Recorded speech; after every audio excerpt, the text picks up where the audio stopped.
Let's learn English with Teacher Erlyn. Analyze figure of speech, simile, and metaphor.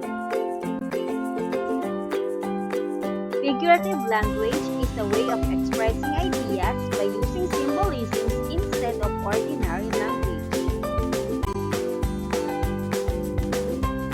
Figures of speech are language devices intended to bring out from the reader or listener fresh reactions or perception to a scene or an object.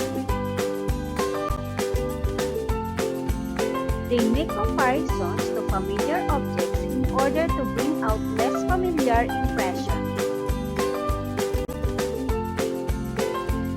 Let us now talk about two figures of speech, the simile and the metaphor. Writers make use of similes and metaphors to make their writing more colorful, more vivid, and more appealing to the reader. Let us start with the simile.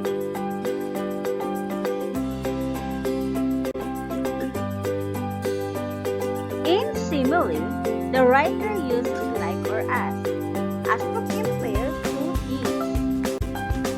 Example, today, Lita is as bright as sunbeam. Lita compared to sunbeam. Another example, a diligent person is like an ant. Example of simile, I am as hungry as a bear. And now, let us talk with a metaphor.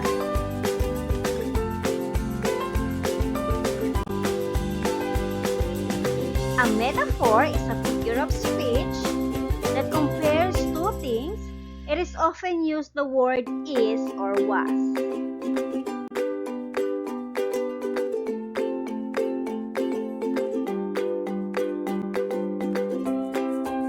In metaphor, the writer compares two things without using like or as.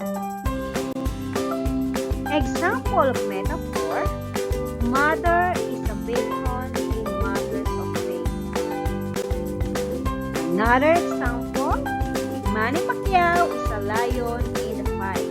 Manny Pacquiao compared to a lion.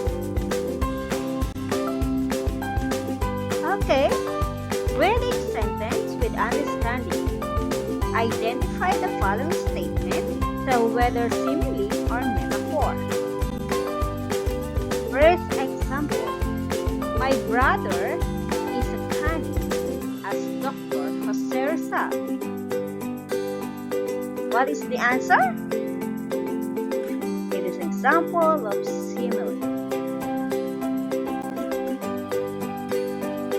Next, when I'm hungry, I can eat like a horse. And it's an example of simile.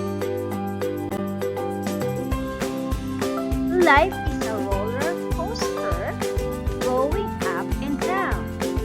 And it's an example of metaphor. My little sisters fight like cats and dogs. It is an example of simile. The Lord is my shepherd. There is nothing I shall want. It is an example of metaphor. Remember, in simile, the writer uses like or as to compare two things. A metaphor is a figure of speech that compares two things.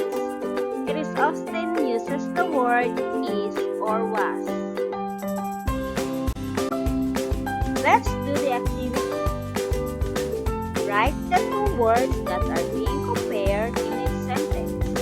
Then identify the figure of speech used as to simile or metaphor. Example, Aram slept like a dog. Answer, example of simile.